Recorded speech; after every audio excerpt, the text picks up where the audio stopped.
I want to thank our chair, Claudia Menza, and I want to thank our amazing committee who does so much work. There we go, we're getting there. There's so many manuscripts to read every year, and there's so many voices. Come on up, and I'll move over one. There's so many voices to choose from, and you have to try to pick winners. And I think the important thing about this is that if we didn't do this reading, and we didn't have these amazing people coming to do this, you would not hear from these people in our society. They would be very forgotten. And I think that's pretty amazing that we get to talk to them and hear from them. I want to say one more thing. A member of our committee, Susan Rosenberg, has a memoir coming out in the spring. And just remember her name, Susan Rosenberg. And I've seen the pages. They're just, if you want to know what it's like to be in an American prison in this period of time, read this book. And Susan Rosenberg, don't miss it. She was a contest winner for the Penn Prison Program many times. So anyway, I've done my plug, and I wanted to do that. Nobody asked me to do that. I just felt like it was necessary. I want to talk to our panelists tonight about writing programs in prisons. Wally, you teach in a prison. Barbara was a student in Wally's class, and Wally had an extraordinary group of writers. He published an anthology through your publisher, HarperCollins, right? And the anthology was about to come out, and you were still inside then, right? And you got a notice from the state of Connecticut that you owed, how much was it? $352,000 for cost of incarceration. And if any of you have ever been in a literary memoir anthology, you know you make a lot of money for that. So, but she was getting charged for some sort of strange interpretation of possibly the Son of Sam law, but it's not really clear.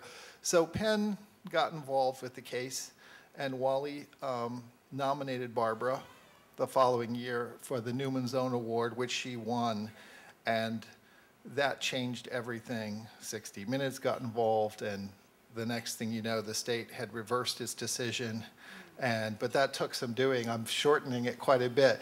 But why don't you take the mic for me, Barbara, and maybe just talk a little bit about what it was like to go into a writing workshop for the first time. Let's see. Wally had been coming to York for about a year before I entered the writing group. I had obligations of tutoring algebra that I couldn't get out of. And so I joined the literacy volunteer group and wrote a story called Dream Cottage. And it was a fantasy about how I would like my life when I was released from prison. And my teacher was so impressed by it that she took it to Dale Griffith, who was our liaison for the writing group with Wally. And so I had to, several of the teachers said they would sponsor or approve for me to join the writing group, and I could get out of tutoring algebra. So I had to write a little 200-word essay about why I wanted to write. And so I submitted that and then joined the writing group. I joined it mainly for therapy because one of my goals when I went to prison was to figure out how I got there.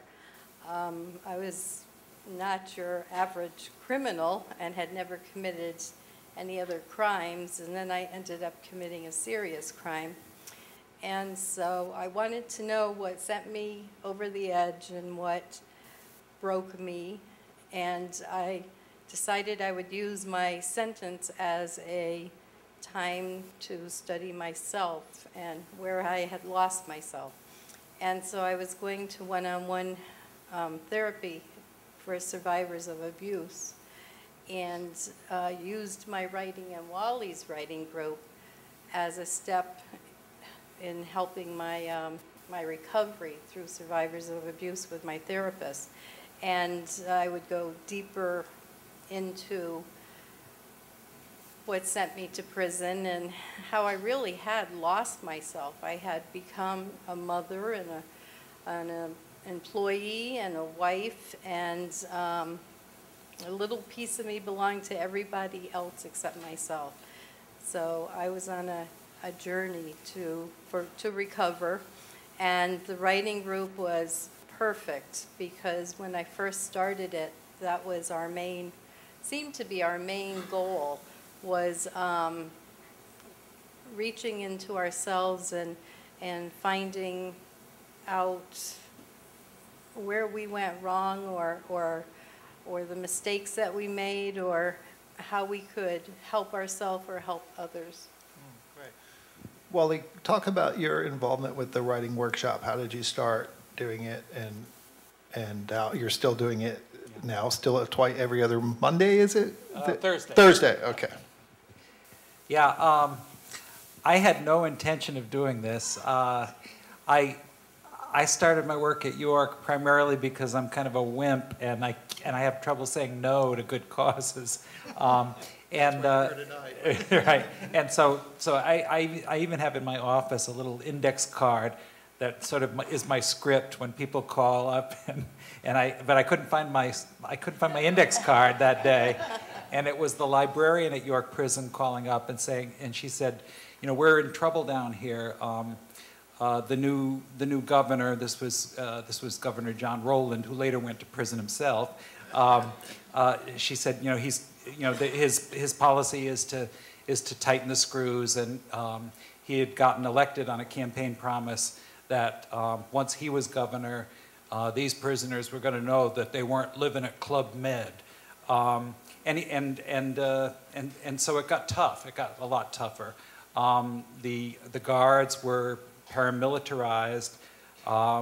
Suddenly they had dogs and nightsticks that they were scaring the women with. One of the things I learned when I started working with the women is that the majority of them suffer from post-traumatic stress disorder, a lot of them from childhood, a lot of them from abusive relationships and so forth. And then suddenly here are these male guards with attack dogs going around and screaming and yelling and making them, you know, fall to the floor and so forth. So what the librarian said was that 2 women had committed suicide, and several more had attempted. Would I come and talk about writing? Well, they were just trying to distract the women.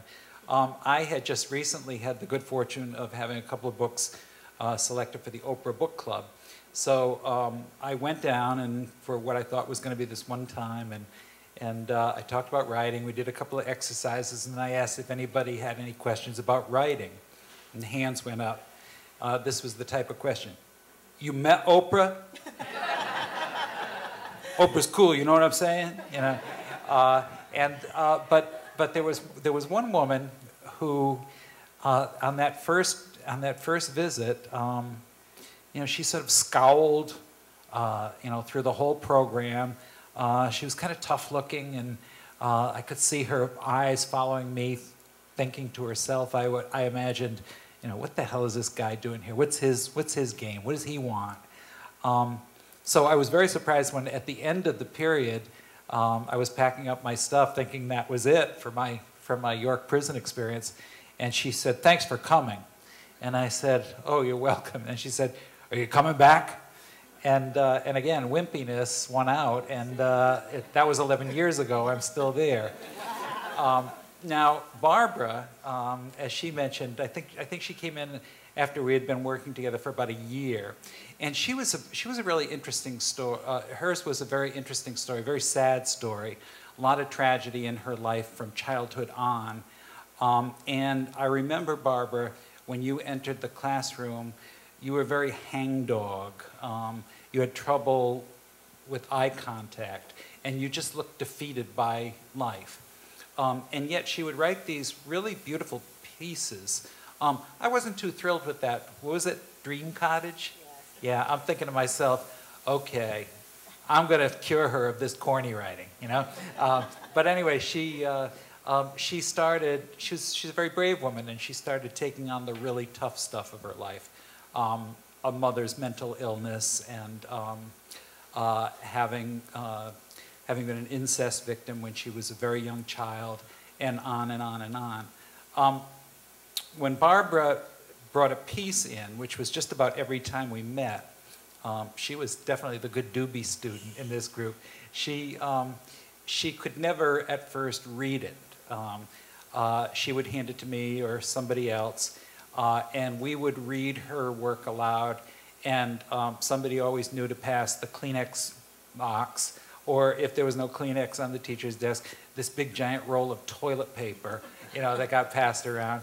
And Barbara would sit there and listen to her writing and cry. And one day, I'll never forget this, I turned to you and I said, boy, you must cry a river when you're writing and remembering about all this stuff. Do you remember what you said? Yeah. I don't feel it. Yeah, she said, I don't cry when I'm writing it, I don't feel it. It's only when I hear it that it comes back to me. I'm not sure what the psychology is behind that, but I thought it was really fascinating. Anyway, you know, I've been a teacher all my adult life, but I have never had the opportunity before I went to York Prison to work with people over a number of years rather than just a semester or a single academic year. And so it was really exciting for me to see Barbara develop as a writer, as a critic of the other writers, and also, I dare say, she began to evolve as a person. Her self-confidence returned, and by the end of her prison stay, she was definitely one of the leaders of the group. She leads in a very quiet way, one of the best teachers that the group had, and she could read her stuff herself. And I'm sure that prison is not Club Med, and yet at the same time, you have a writing workshop there at that prison, and there are many prisons that don't have that, and I think it's important to note that. And also, you could at least use a pen and knew how to put a sentence together. Many people who are incarcerated can't do that. Remedial assistance is so essential to be taught. Now, Wahida, you were in Kentucky, right? And let me give you the mic. Why don't you tell us about your experience with the writing class?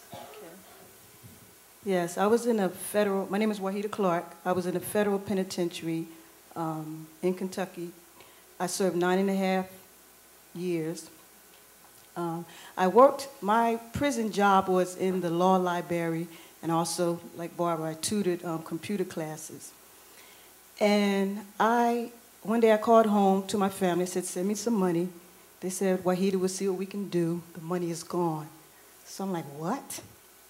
And in prison, it costs money. You have to buy your soap powder, you have to pay to wash your clothes, you have to buy your hair products, blah, blah, blah, blah, blah, blah. Then I had 2 teenage daughters that I left at home, and I was only locked up for like over a year. And my husband, he was also incarcerated. So I got off the phone, went back to the law library, and I'm just sitting there. And I said I have to do something. Number 1, to do my time. Number 2, to set up some kind of foundation for now and when I went home, because again, I had my 2 teenage daughters out there. And the next morning, I went to work, and I'm thumbing through a magazine, and it had a little article in there about a guy who was incarcerated, and he wrote a book. So I'm sitting in the chair, and I'm in the library. I'm the only one in there. I'm looking at all the books on the bookshelves. Then I start visualizing my name on the spine, Wahida Clark. And I said, okay. That's what was my light bulb moment. I said, I'm going to write a book. Never wrote before, never took a writing course. So it's fascinating how when you put something out in the universe, the forces just start working for you. Shortly after that, I said, okay, I'm going to write a book. I didn't know what to do. There was a young lady who came in as an inmate, and her profession on the streets was a literary agent. So she went to the camp administrator and said, could she give a creative writing class? So the administrator said yes. So next thing you know, I see this paper up on the wall saying, sign up for creative writing classes, 10 slots or whatever. So of course, I signed my name up, and to make a long story short, I took the course, started writing, and now I just finished my 9th book. And you've got sort of a publishing empire, right? You've got your own company. How can I right? forget that? May I say what you're known as? You're the queen of thug fiction? Thug love fiction. Thugs fiction. There you go. I had to give Wally that book because that piece that I read by Chastity, that was good. And he so happened that's his student. So I said, oh, you got to give her this book because I really enjoyed reading both of those pieces that I did tonight. But what was I saying, y'all? You were talking about your company. You Okay, have a right. company. So while I was in prison, I got published while in prison, and it's ironic. When my first book came out, that book that Wally is holding, it had a different cover. But one day the prison lieutenant came to get me, took me to the lieutenant's office and asked me, had a book. One of my books, he said, what is this? So I said, what do you mean, what is this? He said, how did this happen? I said, you guys gave a creative writing course on how to get published. Was the course transformative for you in a way other than just making a book? It was short, it was brief, I got my certificate, and I moved on. Mm-hmm. Mm-hmm. After he asked me, what was this? How did this get done? They sent me back. Then they called me back 7 o'clock the next morning. They said, Ms. Clark, we're going to have to put you in the hole while we investigate how you did this right here. So they put me in the hole for 8 months while they investigated how I was able to get a book published from a course that they gave on how to get published and write. So they kicked me out of Lexington and sent me to Alderson, West Virginia with Martha Stewart. But while I was in the hole, I ended up writing another book. I met Martha Stewart. I wrote more books. I just kept at it.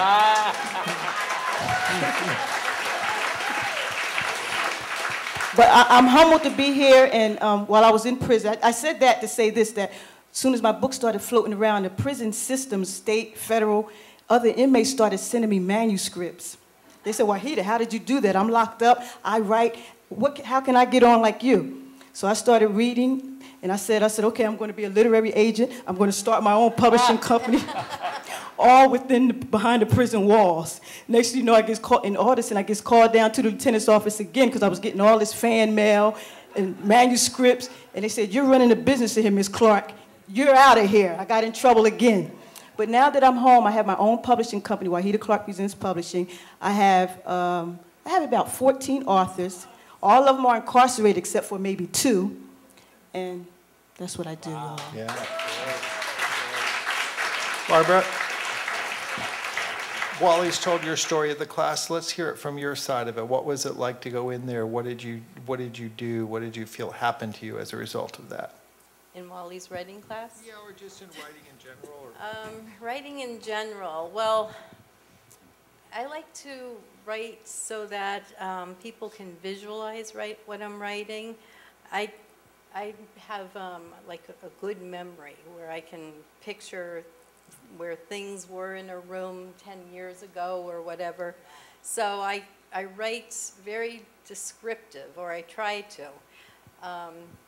We don't always see eye to eye, but especially in chronological order, you know. And that's another thing, I write in chronological order. One of our assignments was to put together, or maybe it wasn't an assignment, I did it on my own, but I think it was an assignment, to put together a memory of every single year of your life, you know. So, so I did that, and it's amazing how one memory triggers another memory. I also found that in the beginning I wasn't feeling anything that I wrote. I wrote and had no emotion at all because I was so walled up and afraid, because in prison you have to watch every reaction that you make for anything. You know, I mean, you can get in trouble for anything, so you are like a robot. You just don't dare react. One time my daughter and grandkids were coming from Georgia, and they made me sit and wait an hour and a half while she was in the visiting room, wait to take me over to see them. And I just sat and watched the clock and tried not to react, and really survived in prison by living 5 minutes at a time. I never went past 5 minutes, because if you do, then something happens to disappoint you, and then that's affects your emotions. So you really have to learn survival skills, or for yourself, and that's how I survived. I just was very regimented with anything that I wanted badly. I would just learn to control myself. And you never let DOC know that you have a good roommate, because if they know you're comfortable, that roommate is moved out. So you just learn to really watch your feelings and emotions. And eventually I was able to feel things, mainly reading some of the other girls' writings. And then we did a lot of critiquing. And Wally had taught us, how to critique without hurting people's feelings, and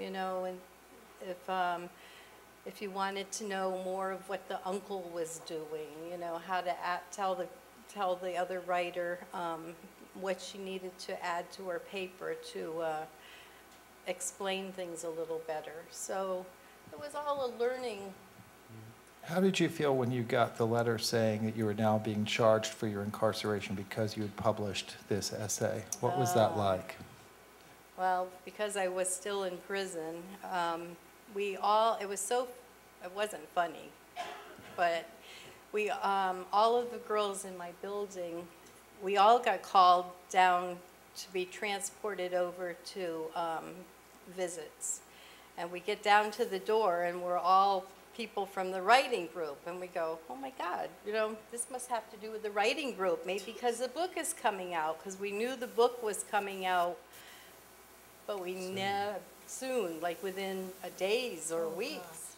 And so we thought it had something to do with something good, something to do with the book.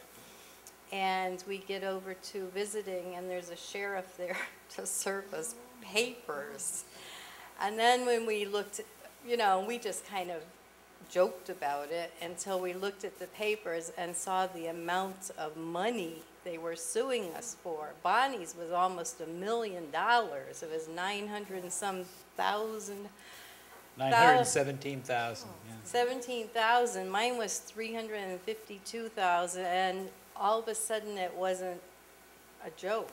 It was serious, and we were devastated. And the whole pleasure or joy of putting out the book was gone. And they also sued HarperCollins, right? Is that right? Well, No, I was not being sued. HarperCollins was not being sued. But Wahida, you were mentioning that you were investigated. I was also investigated. And I saw an internal memo where somebody in the Department of Correction had written, these women can't possibly have written this. He's writing it and passing it off as theirs, which sort of gives you an idea of, what their attitude is toward the people in their custody. It was maddening to me. I communicated every step. Here's the way the book came about, and there are 2 books now. But I was just there to sort of, help the women, as Barbara said, kind of like figure out how and why they had gotten to this place. But they became such good critics of one another, and they revised so relentlessly, and they were so hungry. They were like sponges wanting to know what they could learn about writing, that their work became publishable. It came about accidentally. I was in New York on my own book business, and my editor said, "So, what's new with you?" I said, "Hey, I'm really excited about this group that I'm working with." And she said, just to be polite, I think, she said, "Oh, well, you'll have to send me some of their stuff someday." Well, I was coming on the train from New Haven, and I just happened to be working on the women's stuff. So I pulled somebody's out of my briefcase, and I said, I'll read it to you right now. And when I was finished, this is sort of a hard-boiled New York editor who's not a crier, and all of a sudden I looked up when I finished what I had read, and she had tears coming down her eyes, and she said, this is better than like 75% of the stuff that I consider for publishing. So that was how the book came about, or the possibility of a book. I went immediately to the Department of Correction. I let them know what was happening. I said, gee, could you please, tell me, I'll give you the manuscript, tell me what you're comfortable with, what you're not, and I don't want you to feel uncomfortable about this in any way. They wouldn't, I handed in the manuscript. They wouldn't meet with me. They wouldn't meet with HarperCollins lawyers. And in my naivety, I thought that silence meant consent. And I thought that all the way up to the week before publication, when a woman named Robin Cullen, who had done her time and was already out, called me up and to say that the sheriff had just come to her door, and she was being billed for the cost of her imprisonment, like she had been staying at the Holiday Inn or something, $117 per day times the number of days of her sentence. And that's how they arrived at all these, outrageous numbers. I realized that what they were trying to do was silence the women. And there is also a culture of fear in the Department of Correction. What they're scared of more than anything else is public backlash, public reaction. And I think it had to do with the fact that, I had those books in the Oprah Book Club, and I think they were afraid that this was going to become a bestseller, and then it was going to come back at them, that these women are supposed to be, they're in there to be punished. Why, how is it that they're writing, this book? Well, it's that same attitude. We used to have something in this country called the Pell Grant, which a prisoner could apply to and get an education. And then, mainly because of pressure within the people who worked in the prison industry, who were very jealous that somebody was serving a sentence and getting a college degree while they're walking around with a gun and guarding and working very hard, no doubt. And I've just come to believe, and I wanted to leave with some ideas in people's heads about things that maybe could change, but why isn't there like a GI Bill for, rather than take away the right for the prisoner to try to get an education, which we know prevents crime and reduces recidivism, why aren't we also educating the people who work in the industry? Have a GI Bill for them like we do for a soldier. It's really a hardship job. And then, there wouldn't be that jealousy. Maybe there would even be some incentive to help each other move ahead.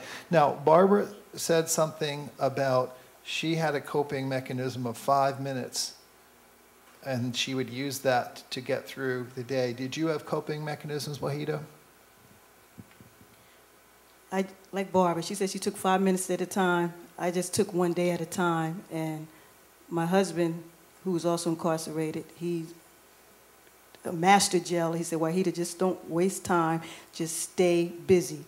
So that was my coping mechanism, just stay busy. My same regimen every morning, get up 5 o'clock, pray, go run, do my little job, and write. In the evening, if it was basketball season, I would catch a basketball game. I was in the woods in West Virginia. There wasn't a decent radio station, so sometimes they would put BET on. I'd get a chance to hear some music, and that was it. That's how I did my time, my whole 9.5 years. Did you have other things that you did? Yes, when I first got to prison, I worked in food prep for 27 months, and food prep prepared the food for all the male prisons in Connecticut. So we cooked for like 18,000 every day. It was It's a big industry. It was very big. The pots we cooked in were gigantic. You had to go up on a ladder to get inside them to clean them. They're so big. I ended up going from washing pots to making the awful food that they feed us, to being a baker, to a butcher, and then as I was there more, longer, we had a dining room called shared dining room for the school and Datacom, some of the workers. And so they put me with a supervisor in charge of preparing the food for shared dining. So by myself, I prepared food for about 100, 150 every day, Monday through Friday. But I earned that just because I had been there in a long time and proven good behavior and all that. One of the things that I used to get irate about was we always had people coming in and out of food prep because nobody really wanted to do the cafeteria or food jobs. And when somebody stole something, we would all be punished. So no matter how long I had been there, if somebody stole something, usually it was something sweet from the bakery, we would all get punished. And I got so mad one day, I walked out, and I don't know how I didn't end up in segregation, but they smoothed it over and got me back and gave me a lecture and told me I couldn't do that anymore, But they knew what a hard worker I was, and they were depending on me. I was making their job easier. And so for me to get out of food prep, I had to leave work one day and go to the captain of my building, which isn't an easy feat, and ask for a classification change immediately so that they wouldn't send me back to food prep because they wouldn't let me go. And I didn't want to spend all my time working in food prep. I wanted to try and finish my education because with Roland, they were taking away all the programs. And we were losing, I lost my survivor of abuse, I lost my one-on-one counseling. I was losing all the programs, and they were talking about losing, getting rid of the college programs, which were hard enough to get into. So my captain did sign the papers, and I got permission to go directly to the school principal, and I asked her about the education, the college, if they had like mail order courses or something I could do, because my concentration was really bad from the post-traumatic stress. So I was concerned about even being able to retain anything. And she talked me into trying one class, sitting in a classroom and doing one class and seeing if I could retain, any of the information instead of doing the mail order, which they don't do anymore. I think it was the University of Ohio worked with the prisons, but I'm not sure. I think they did away with that while I was still at York. So anyway, I took the one class, which was juvenile delinquency, and my teacher worked with me, helping me to study again. Instead of me cramming, I had to study like in 20 minutes, 20-minute increments, so I would remember what I had read, and eventually my grades started going up, and I ended up getting my associate's degree with honors. And I had half my credits before I got there, but I finished it while I was there. And I think I was the only one because they started doing away with the programs. Thank you. Yep. Before we get off the subject of food and food prep, I have gotten, way more of an education than I've given to the women down at York.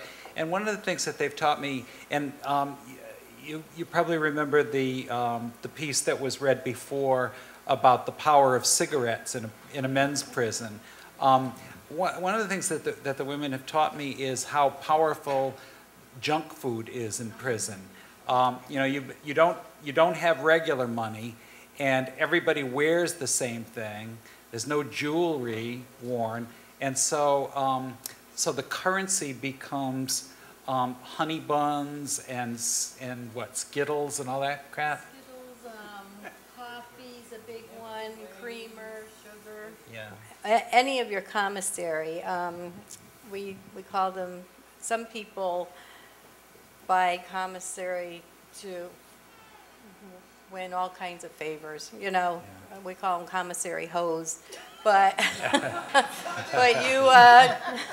but you just you know, I made one friend who was always in and out of segregation because she would somehow get makeup into the prison. I never asked her how, but she couldn't live without makeup. So when she would come out of segregation, I would hand her a honey bun, or, you know, because she also was a drug addict, so she liked her sweets. So I would give her something like that, or a pound cake or whatever. And when she came home, because usually, you know, people with nonviolent crimes do a lot less time. So when she went home and knew that I was coming home, she had a job ready for me if I wanted it with her brother's business. And just, you know, just because I was kind to her, I didn't ask for anything back, but just you know, taking her under my wing, because I used to get a kick out of all that makeup. But all the junk food, of course, leads to obesity and diabetes and all these other problems, and so, Yes. you know, it's dangerous. Yeah. Yeah. And then we were eating the same food they make for the men who have a higher calorie count, and they used to put these little pellets in them, which I can't remember what they're called, like protein pellets, but they turn to little pieces of like fat. They're disgusting.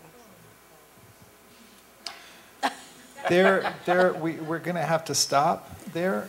I hope if we've done anything, we've just given you a little glimpse into what the world inside of a prison might be like. It is an industry. It makes a lot of money. If it was a normal industry, it would have shareholders, and it would have all sorts of accountability factors built into it. They are funded by us, the taxpayers, and they do not want you to see what we've just heard today. They being the big they of them, who are probably just like us, only they got in the wrong job somewhere along the line. But what can we do? That's the question I want to leave with you. What can we do to find out what goes in there? How do we get visiting rights? How do we make things easier to access? If we leave with nothing else tonight, ask yourselves that. What is it that I could do to change this system? Thank our guests, Wally Lamb, Barbara Parsons, Wahida Clark. Thank La Poisson Rouge. Thank Elizabeth Weinstein for her tireless efforts. Good night, everyone. Thank you.